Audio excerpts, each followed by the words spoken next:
Maxwell ASMR. Hello, welcome back to Maxwell ASMR.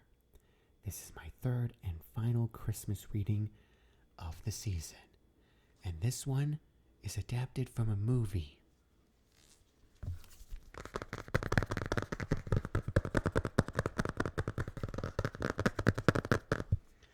That's right, it's Elf, based on the film starring Will Ferrell and James Caan. Now, if you've seen Elf, then you'll know that in the ending, Buddy's father, Walter, made a children's book on how Buddy saved Christmas to begin with, and I like to think that this is that very book. Let us begin.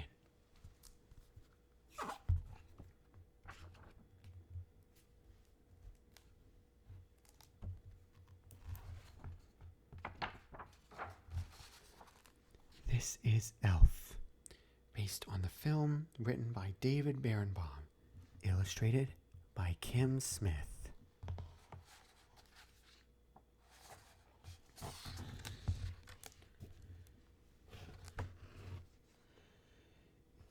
This is the story of how Buddy the Elf saved Christmas. It's a story that begins many years ago. On Christmas Eve, Santa Claus slid down the chimney of an orphanage with his sack full of toys. While he was eating some cookies that children left out for him, a little baby crawled into his sack. On Christmas morning, Santa and the elves were celebrating another successful year of gift-giving when they heard a strange noise coming from the toy sack. It was a baby. One of the older elves adopted the baby and named him Buddy.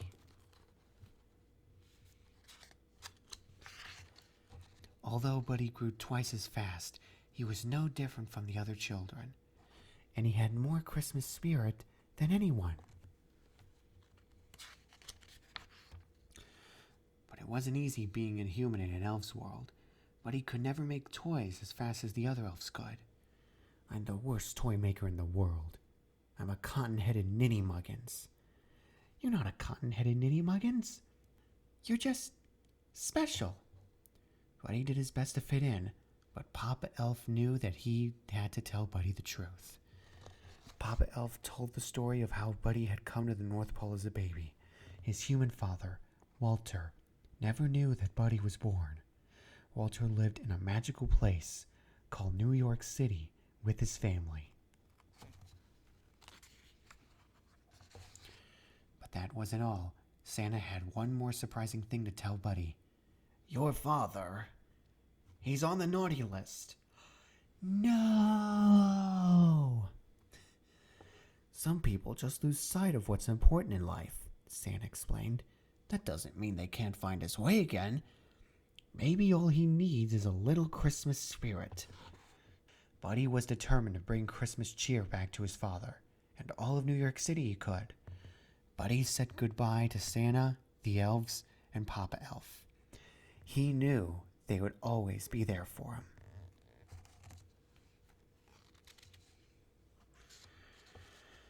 Bye, Buddy. Hope you find your dad, Mr. Narwhal. Buddy traveled through the 7 levels of the candy cane forest, past the sea of swirly-twirly gumdrops, and then he walked through the Lincoln Tunnel.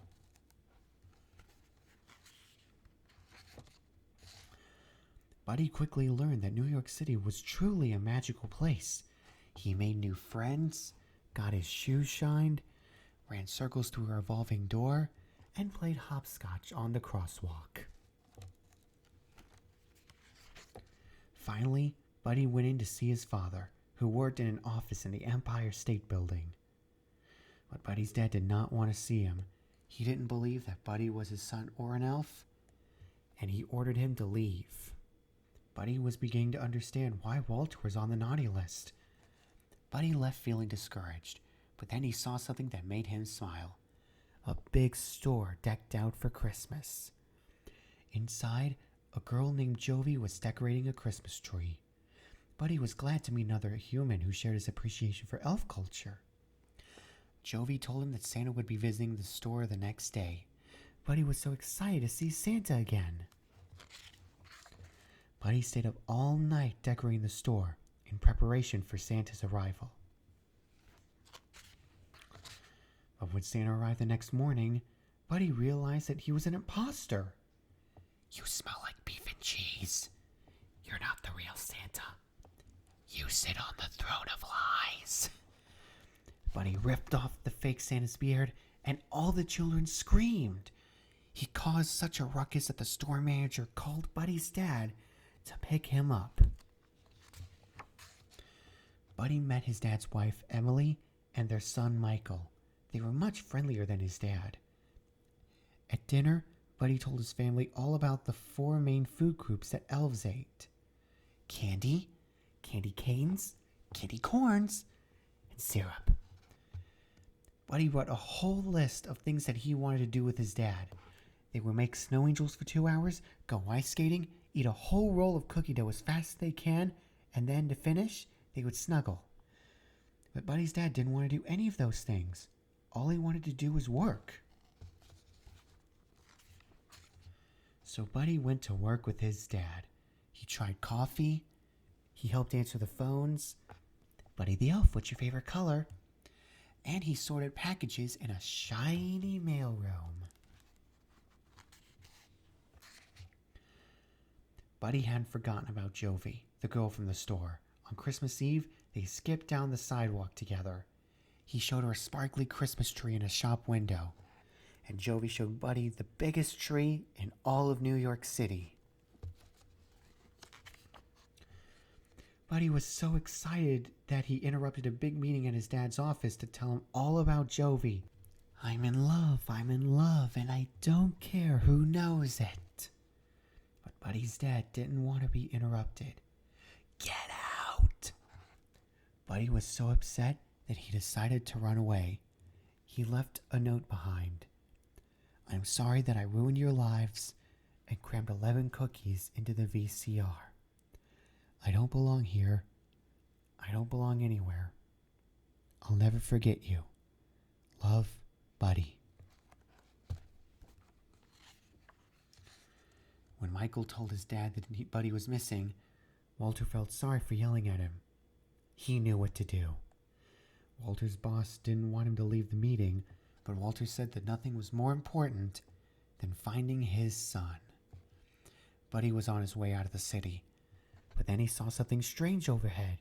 It was Santa's sleigh, and it was falling from the sky. Buddy found Santa in Central Park. "My sleigh can't fly without Christmas spirit.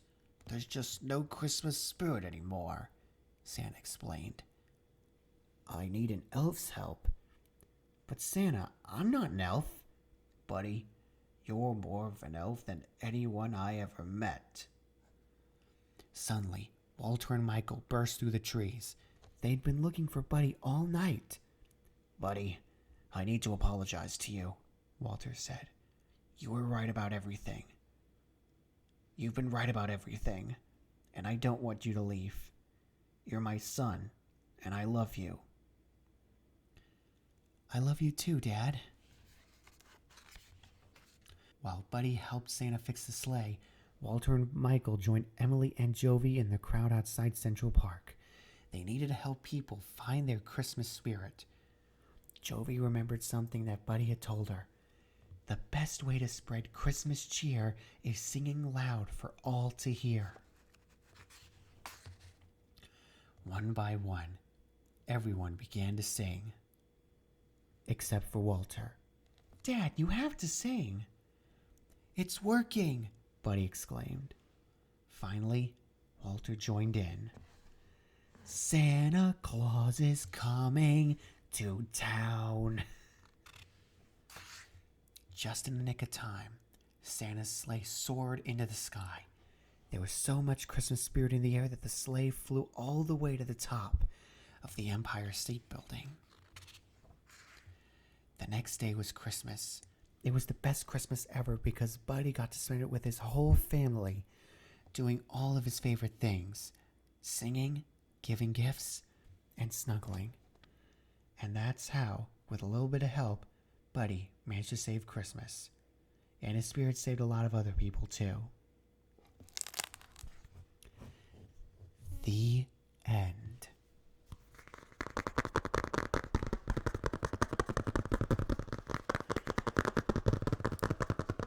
I hope you liked listening to that story as much as I did reading it to you.